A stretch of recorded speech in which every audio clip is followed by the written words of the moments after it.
For millions of Kenyans, how much you pay for healthcare and whether you even receive healthcare has been decided by an opaque artificial intelligence system. You don't get to see it. You don't get to question it. You just get a number. This system is watertight, is anti-fraud. This system will give you the best affordable, accessible, equitable healthcare. Introducing the Social Health Authority, SHA. This system is the centerpiece of Kenya's President William Ruto's newly established Social Health Authority, or SHA, which is said to have been designed to expand access to care for all Kenyans, including those in the informal sector. According to the government, the AI system will ensure that everyone pays their fair share. They have promised that it is objective, scientific, and fair.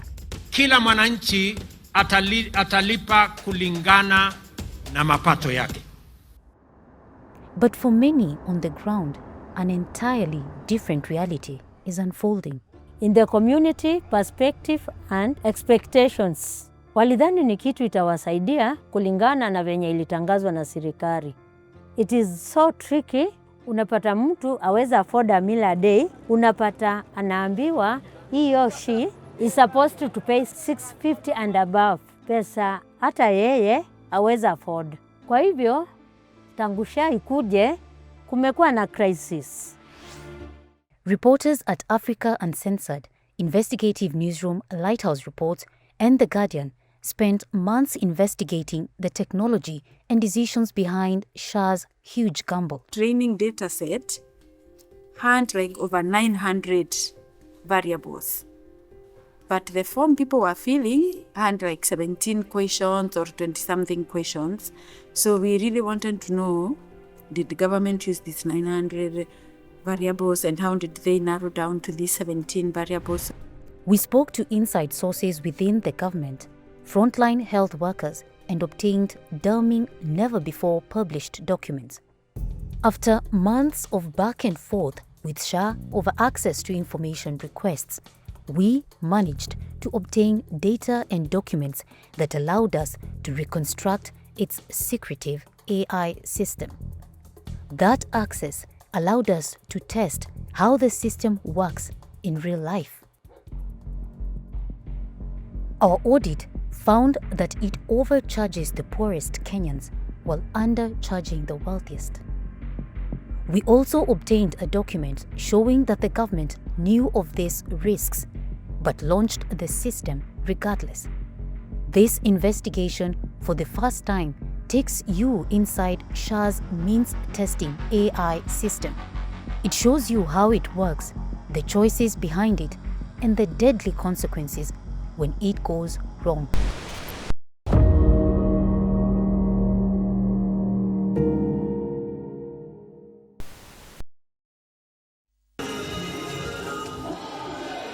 Ever since its launch in 2024, Kenya's new public health insurer, the Social Health Authority, has been mired in controversy. We begin with drama at the Ministry of Health. We have been in Kenyatta waiting for that portal to open and it is not opening, it is not working. Please be aware, it is not working. The system, she is there, but it is saying that she cannot be admitted, she is not eligible. Some patients describe being denied care.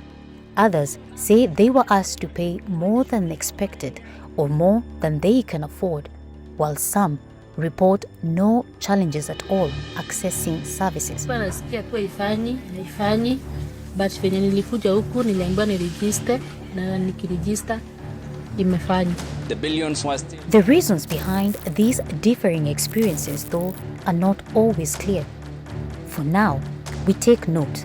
The system seems to be working for some and not for others.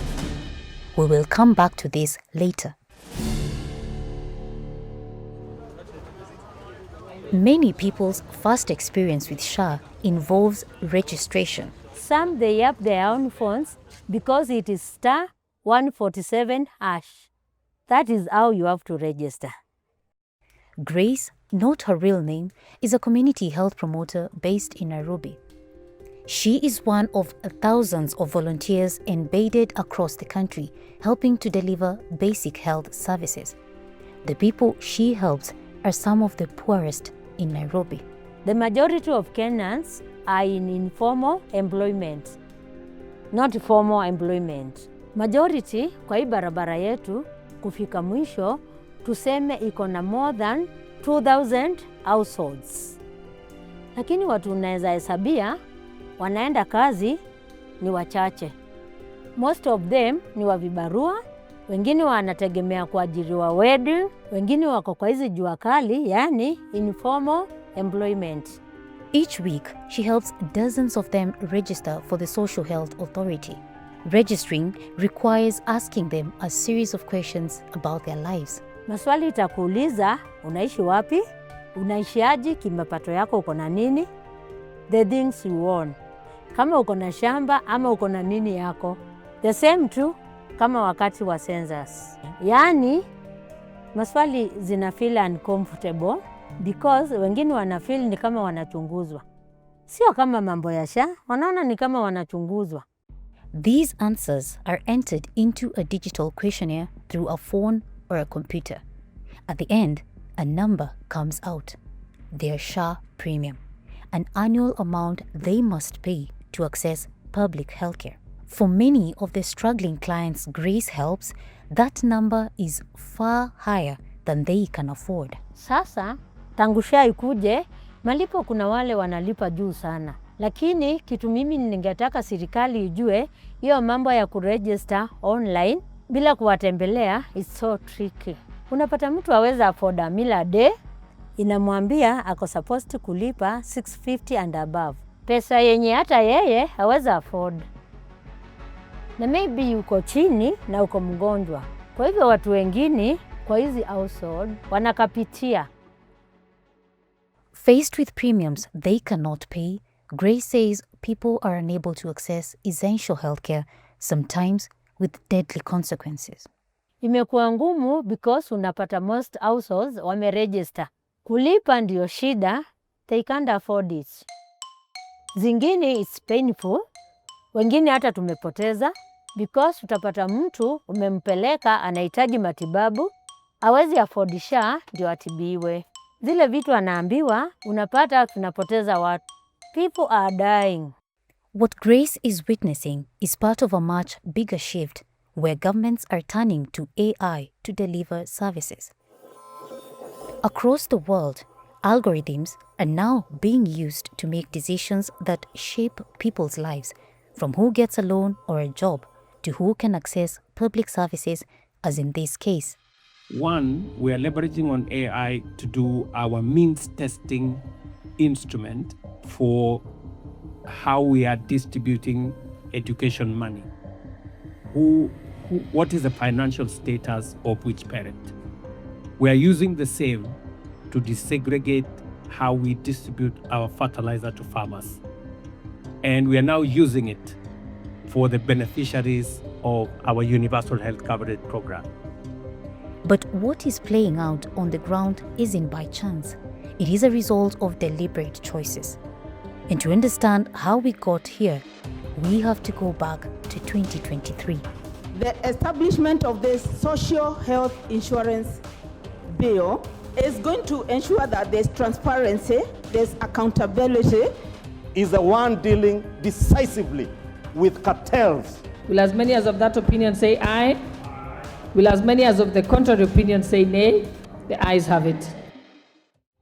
In October 2023, Kenya's parliament passed a set of laws that laid the foundation for a new health system, the Social Health Insurance Act.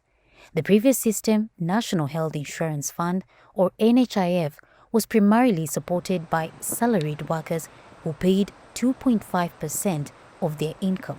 Informal workers, who comprise 80% of the workforce, could voluntarily enroll for a flat fee of 500 Kenya shillings. Under the new act, informal workers would also pay 2.5% of their income. But this creates a fundamental problem. How do you charge people fairly when their income isn't clearly known?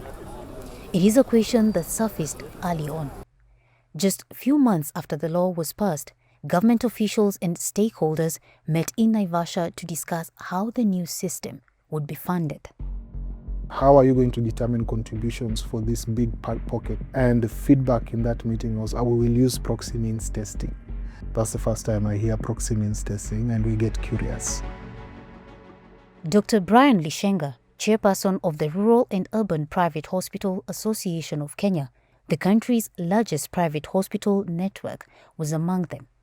He wanted to understand how the government planned to bring in millions of informal workers into the system. The argument was you can't spend what you don't earn. Okay, so if your house has things, you must have made that money somewhere, and therefore that is a surrogate for consumption and therefore income. And then, so once you estimate that income, a fraction of that, 2.75%, was proposed as your contribution. Proxy Means Testing, or PMT, is a long-standing and controversial idea that economists have been toying with since the 1990s. Instead of asking how much people earn, they argue, collect other data, and use an algorithm to predict how much they earn. So all these observable things, whether you pay rent, how much rent do you pay? So all these things. If you have cows, if you have chicken, the type of livestock, how many of them, what is the size of land on which you live, the acreage. So all these were being fed in and giving out an output. And that output would compare with what they had collected in the field, the data set, the earlier one. And then that would determine if you qualify for a high premium or a low premium. Soon after the meeting in Naivasha, the government would publish a vague formula for the system, buried deep in a gazette notice. And when the cabinet secretary gazetted the formula, because the law required that she gazettes it, that's CS Nahumicha at that time.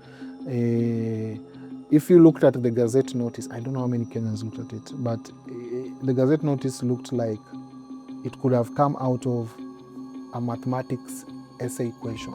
So I don't think anyone paid attention to this formula, because it was meant to be consumed by mathematicians and statisticians and technical people. But in real sense, that formula had a huge impact on real people's lives.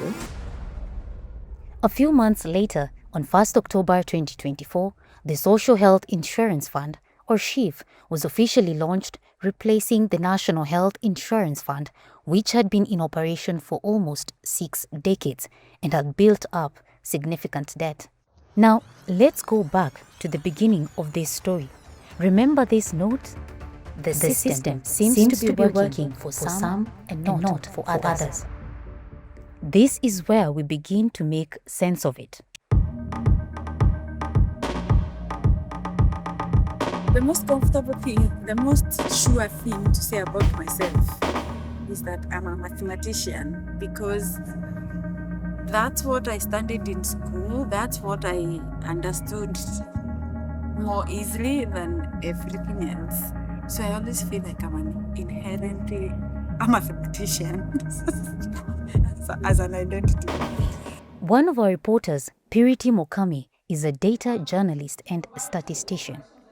One day, she heard Parliament debating the exact Proxy Means Testing formula mentioned by Dr. Lishenga earlier in this story. For a while, I didn't even pay attention to what they were saying until this moment, when one of the members of Parliament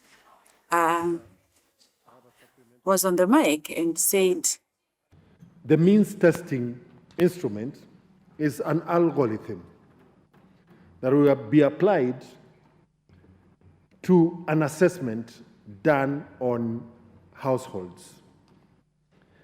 An algorithm is blind to realities. AI is insensitive to real life." And I was like, why is a Kenyan MP discussing algorithm?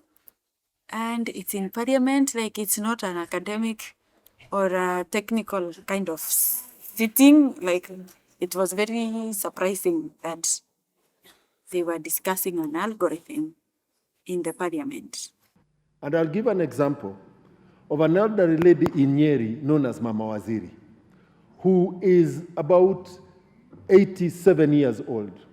She lives in a stone house that has corrugated iron sheets. She is supplied with piped water, and she has a TV. But Mama Waziri has been a widow for the last 27 years.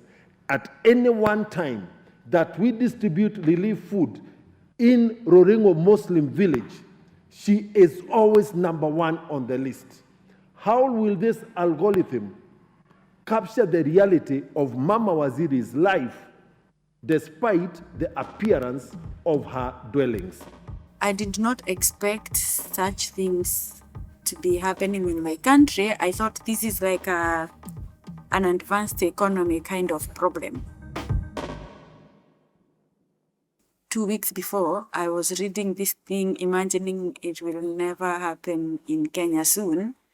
And then 2 weeks down the line, it's being discussed in parliament, which means it's very important and very critical in the country. So I started thinking, how can I get hold of this journalist who worked on investigating this other algorithm? A month later, at a conference in Belgium, Purity meets Gabriel Geiger, a reporter from Lighthouse Reports specializing in investigative journalism into AI systems, along with an Africa Uncensored editor. That seems so absurd to me, that an algorithm would use things like whether you own, a cow, or whether your toilet sort of flushes to a septic tank or not, in order to predict something like household income. I wanted to understand whether in a country where 40% of the population is below the poverty line, this system was fairly calculating people's healthcare premiums. We embark on a journey to make sense of SHA's AI system. First, we obtained the data used to build the system from the Kenya National Bureau of Statistics, KNBS. But we still needed more information, so we sent a request to SHA under Kenya's Access to Information Act, which gives citizens the right to information held by the government. In Kenya, you have to give them 21 days to respond. 21 days are over, they have not responded. So again, Africa Uncensored are underway, like they had filed 4 years before. So they write to Ombudsman to say these people have not given us answers of which model they used and how everything specific. And one day we get this email from the Ombudsman. We are copied to this email that they've sent to SHA, and they're telling them, if you don't provide this bunch of journalists with the answers to their questions, we are going to recommend you for criminal prosecution. After months of waiting, we finally get a response that gives us what we need. We get the variables the model uses, and we get the formula. And what that allows us to do is to actually reconstruct this means testing model and test it against data we have to understand whether it is accurately calculating people's healthcare premium. Meanwhile, online, Kenyans were already expressing confusion and frustrations about their premiums. Armed with SHA's response and the KNBS survey data, we were able to reconstruct SHA's system. Our work was reviewed by academic experts at the University College London, Georgetown University, and Delft University of Technology. This is the first time journalists have obtained such deep access to a Proxy Means Testing system. And now, for the first time, we explain how the premiums are calculated. Think of it like this. The means testing formula works almost like a judge deciding how much each person should pay into SHA. It begins with a set of official questions provided by the SHA system itself. Let's take an example drawn from the KNBS survey. We will call this family the Kamaus and use their situation to illustrate how the system described in the FOIA response arrives at a premium. Kamau and Wanjiku are farmers living on a small plot of land in rural Murang'a County. It's been a tough harvest, but the SHA system doesn't know this. The system starts by assuming that the household makes 18,500 Kenya shillings. Then it adjusts one answer at a time. They are married and have 2 children. They live in rural Murang'a County, where they own a house and grow maize on a small plot of land. These increase the prediction. The house has an iron roof. Their primary source of drinking water is a well. These decrease the prediction. More than a dozen variables are about their home, including toilet facility, wall material, and electricity. Another dozen about what they own, like a smartphone, a bicycle, and so on. And another dozen about who they are and how they live. After all these questions are answered, the system adds up a total. The total is meant to predict the household's income, but then it says they earn twice what they actually do. So it charges them a premium twice as high than it should be. Why? Because they finished high school and because they live in a county that the system labels as prosperous. They have access to electricity, things the system associates with wealth. But Kamau and Wanjiku live below the poverty line and they often skip meals. But the system doesn't know this either. What we start to understand is that this model overcharges the poorest Kenyans while undercharging the richest Kenyans. In other words, our audit reveals that the system misclassified many actual poor people as living above the poverty line, meaning their SHA contributions ended up higher than they should be. The poorest of Kenyans, those who were supposed to benefit the most from the AI-driven health reforms, would end up having to pay more than they should for health cover. Take a moment to think about that. People involved in designing the system knew that this was the case. The government also knew, but moved forward with it regardless. The question is, why? In the next part, we answer that and reveal for the first time a previously unseen report warning of serious risks tied to this system's rollout. Harambes for raising hospital bills would be a thing of the past. We decided, okay, it's better for us to have these poor people overcharged, because when they are overcharged, they can come back and complain. To know that they knew that was the case was like more disappointing for me.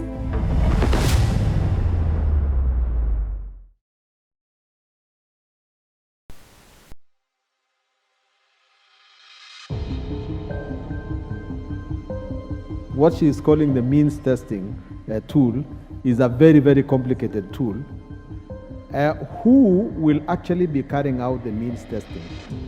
And isn't it true, Minister, that the results of this will be very subjective? Means testing is a scientific tool that's developed by actuaries and health economists. But I want to confirm that we also have CHPs on the ground who know the real and true characteristic of each of the community members. We supported the government to generate a tool, but in terms of the tool and its accuracy, of course, you will not get 100% accuracy. Yeah. David Kawaya was one of the first people to work on the means testing system. In 2023, he was working as a health economist for Palladium, a consultancy funded by USAID that advised the Ministry of Health during the initial design of the tool. There will be instances where the tool is able to identify somebody who will ideally would be rich as a poor person, or identify somebody who ideally would be poor as a rich person. In statistics, we call them type 1 and type 2 errors. One of the things we were trying to avoid is a situation where you identify a rich person and categorize him as a poor person. And we had a specific reason for that. Of course, there was a lot of back and forth in terms of which of those two errors should we focus on. In the days before its launch in October 2024, SHA received a damning report about the potentially catastrophic implications of this choice. It was written by another set of consultants who had been hired to examine the initial AI means testing system. In this never-before-published report by international data consultancy ID Insight, obtained by Africa Uncensored and Lighthouse Reports, the consultants wrote that SHA's means testing was, and I quote, inequitable, particularly for low-income households, and that it was highly likely to miscalculate means and the corresponding contributions, particularly for low-income households. The consultants recommended a series of fixes, but even if all of them were implemented, they warned the improvement for poor households would be just 7%. We decided to put the new adjustments to test. We found the changes did not improve the system's accuracy. We also found that the system continued to overpredict the income of many low-income households. These 100 dots each represent a Kenyan household arranged by how much they earn. 40 of these households live at or below the poverty line. Less than half are predicted correctly and placed in the low-income band. Many poor households are placed in the middle-income band. However, higher-income households follow a different pattern. They have their incomes underpredicted. In response to Africa Uncensored and Lighthouse Reports, ID Insight confirmed that it had worked with the government to refine the model. They said, and I quote, "While continuously improving overall model performance was outside the scope of our engagement, we provided technical recommendations and collected up-to-date data to mitigate the risk of the model overestimating income, especially for low-income households." End of quote. So, in both audits, what we observe is that some poor households are charged premiums hundreds of shillings higher than they should be, while the wealthier households pay thousands less than their fair share. It costs them money when somebody who can pay for SHA is given a lower premium, okay? So they fear that more than classifying a poor person as rich. You understand? Which goes against the whole concept of universal healthcare, because universal healthcare means 100% coverage regardless of your income status. That's what it means. Using this tool, people's assets as a surrogate or as a way of determining their income overestimates. This is the key point here, is that it cuts out many poor families. It tends to overestimate their well-being. Therefore, truly poor people are excluded from government support, which is a big problem. But then the question is why they did that, and that is mind-boggling. So, why did the government proceed under these conditions? Why implement a system that disadvantages the very people it was meant to protect? We asked the government these questions, but by the time of this publication, they had not responded to any of them, including whether any of those changes were ever made. However, we do know they pressed forward with a system they knew would overcharge the poor.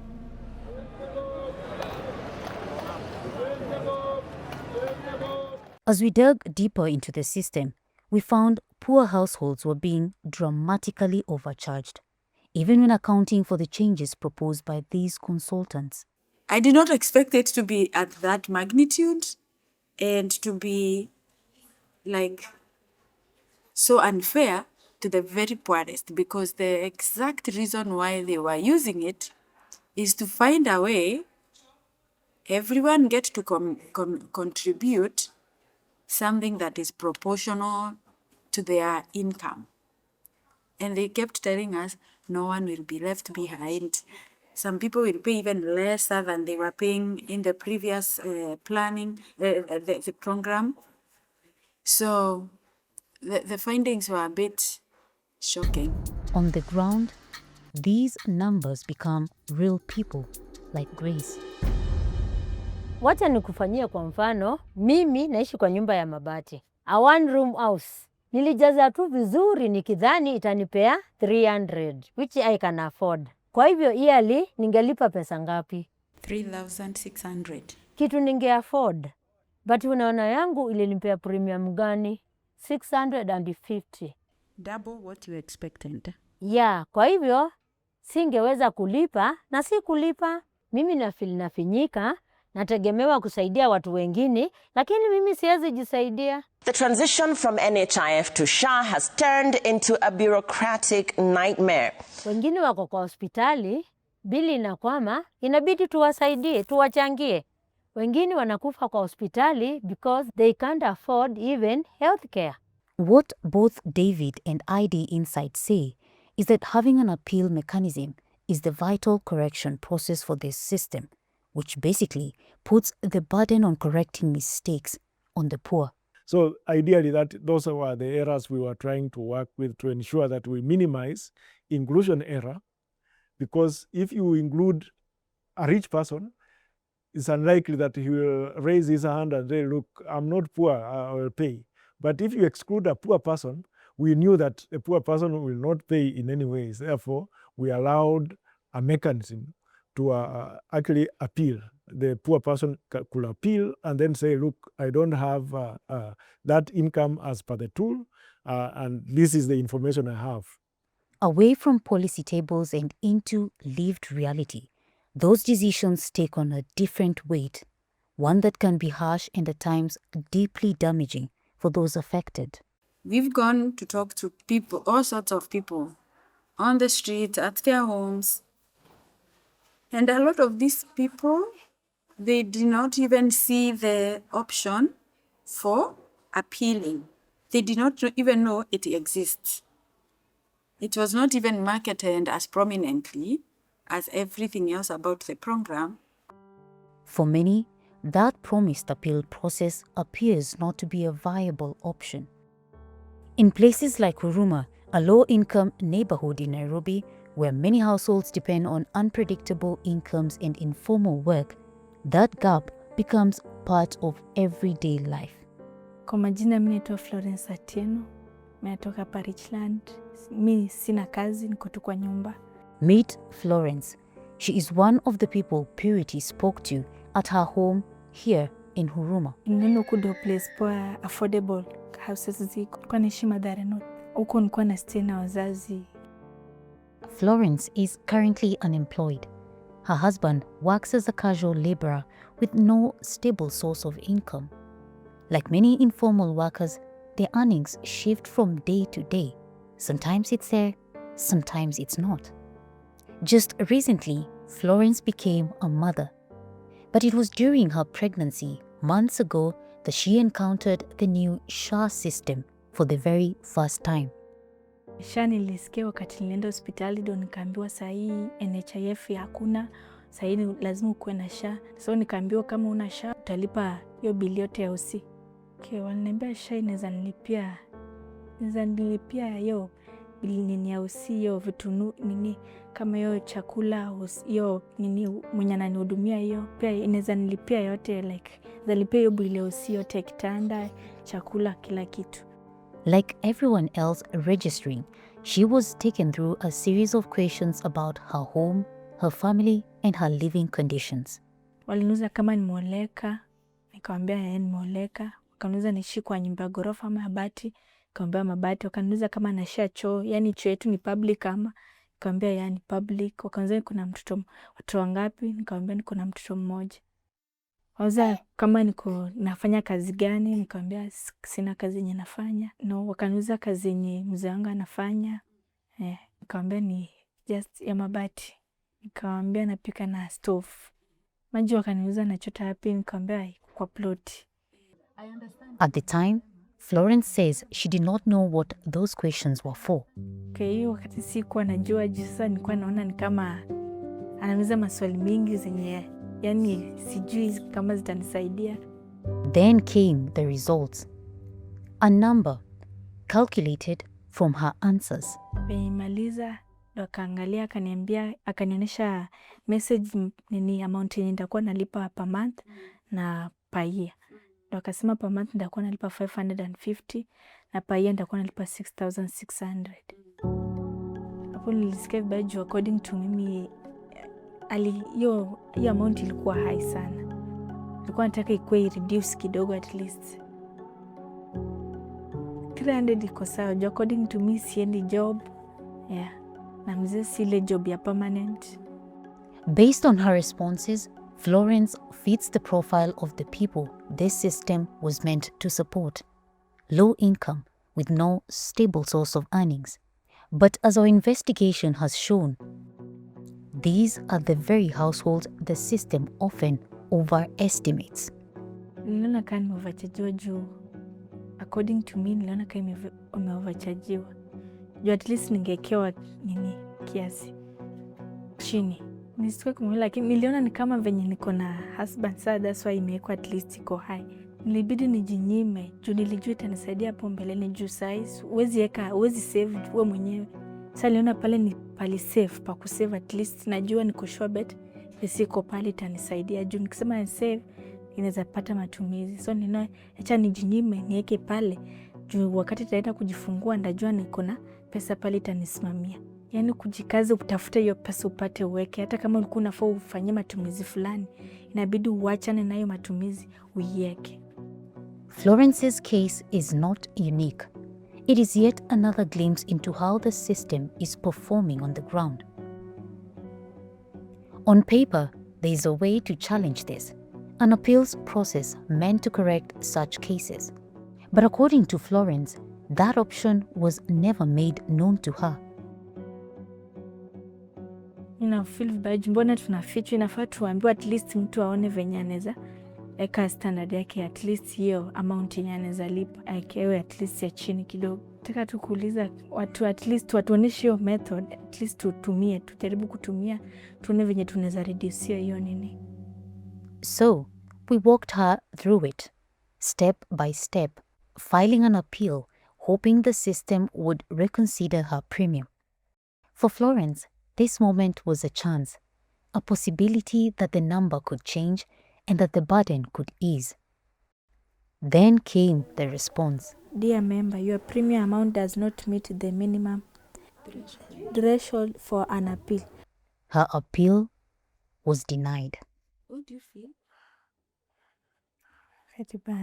Baya. Sasa kama ituwezi punguziwa. No adjustment, no relief. The amount remained the same.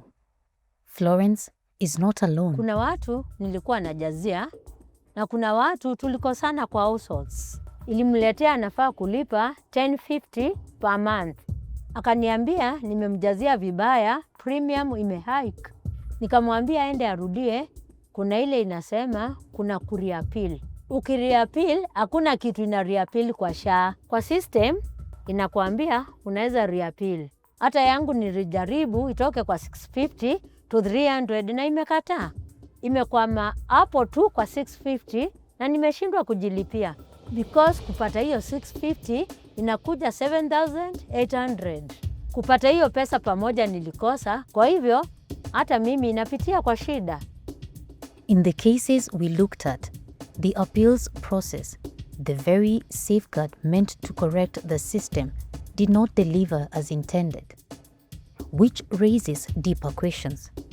If the system miscalculates and the mechanism to fix it falls short, then who is it really working for? And who is left to shoulder the cost? People are wondering, what is this thing that is able to tell what I'm earn and so on. And so there was that issue. People really wanted to understand what is it that is happening behind the scenes. You are aware that some people kept trying different answers to reduce the premiums and things like that. So those are challenges that will come with a system like that.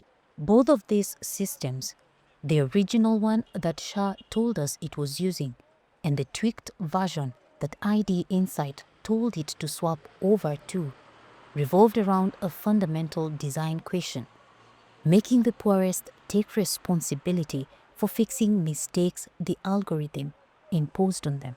So the model has been heavily criticized because in no single instance where it's been used has it been able to reduce poverty, and has it been able to correctly identify those people who require support. And the other thing we are seeing is that the legitimacy of the social reform has been undermined, okay, with the people, okay, because it's very unpopular now. Very unpopular because people feel more burdened. So the premiums have gone up. You've also added a requirement that the premiums must be paid annually, okay? And therefore, and a lot of poor people now are facing high premiums. I feel vibaya juu ningejua hiyo wakati at least ningeka hiyo, ningereduce hiyo amount niweze kulipa for the whole year. Kwa mimi na feel vibaya juu at least wangeangalia ile standard ya mtu venye yako life yenye naishi ndo aone, si wanaweka kwa ile life. Sasa ni mtu wako haizi afford hiyo pesa. Unaona, ukijaza SHA ni bahati, haiko specific. Unapata mwenye unajaza na yeye atajaza the same wewe umejaza, yake ikuwe the lower premium, yako ikuwe the higher premium. Kwa hivyo ni bahati. So hatujui ni nini na kuanga, ndio maana tunasema ni bahati tu. It is just like lottery. Since its rollout, the government says millions of Kenyans have had their premiums calculated by the Means Testing algorithm. But the response to this has been swift and often angry. Across Facebook, TikTok, and other social media platforms, Kenyans are sharing accounts of premiums they say they simply cannot pay. The promise made by none other than the head of state himself, and in fact I remember the words that he used, that Harambes for raising hospital bills would be a thing of the past because the medical scheme that we are going to put in is going to cover healthcare for all. And there was no rider. At that particular moment in time, nobody told us, Honorable Speaker, that it would be for 10% or a portion. That is the justification, Honorable Speaker, why my contribution moved from less than 1,000 to 33,000. And he was telling us that those of us who are able to pay more should do so that Harambes are a thing of the past. Are Kenyans still holding Harambes to fund Medicare? Yes, they are. Therefore, SHA is not working. Of the more than 30 million registered, only 5 are regularly paying their premiums. At the same time, some hospitals are reporting mounting deficits as promised reimbursements from SHA remain unpaid. Others have been linked to fraud investigations said to have cost the agency more than 12.7 billion Kenya shillings. In any civilized society, if a headline like this was screaming out there, the health CS would have resigned. In China, you would be in jail today. Why? In March 2026, former Deputy President Rigathi Gachagua claimed the system would collapse within months. I have information that SHA will collapse in another 6 months and will have a crisis of unknown magnitude. A claim the president rejected. Msikuwe na wasiwasi. Hawa watu wa porojo na propaganda tutawaaibisha na ukweli. Na tutawaaibisha na matokeo. Nyie mnanielewa? Tumelipa the highest amount paid by any social security in the Republic of Kenya using SHA. Together, these developments have placed SHA under intense scrutiny with growing questions about its financial sustainability and long-term viability. To me, these are teething problems which I think will be sorted by time, but of course, sometimes we put too much politics in what we do, to the extent that now it becomes difficult to weigh and see exactly which one is good, which one is bad. But if you analyze it objectively, then you see that we are better off with this system than the previous NHIF. Here now we are saying let everybody pay a solidarity premium, meaning you pay, I pay, another person pays, all of us, when we pay, we are able to get our services. So I know that implementation of a system like this sometimes, because of the too much politics, it hides the good things and also hides the bad things. So we hope that as we continue implementing, we continue improving. I think that as a country, we will have to redesign universal healthcare. And we should have the courage to throw away this experiment. This is an experiment that has failed, and we don't need to even spend time, can we tweak here? No, it's not worked. There is data out there that shows that it will never work. It's a really poor tool for identifying poor households. It's a great tool for helping government run away from responsibility. Very great tool for that. For some, the conclusion is already clear. that what was meant to expand access may instead be missing its mark. But beyond the data, beyond the debates, there are people living the consequences. For Florence and Grace, it meant a number they could not afford and a system they could not fully challenge. For others like them, it is a promise still being tested in real life. What do you think this investigation means for Kenyans? I think it's a gateway. So they'll be able to ask their leaders specific questions when AI solutions are being thrown at them with this huge of a promise. They're going to be able to ask, is this going to be the same as what they used for our healthcare system? Like they're going to relate to this AI in a more informed and more accessible way, so they are going to be able to hold them accountable, just as they know how to hold them accountable for corruption and other wrongdoing. So, this is no longer just a question of design or data. It is a question of direction. What's at stake now goes beyond policy to the real lived impact of the system itself. Does the government now refine it or rethink it entirely? Because for those at the heart of it, like Florence and many others we spoke to, the system is not an experiment on paper. It is their everyday reality. And now, the question that remains is who decides what comes next?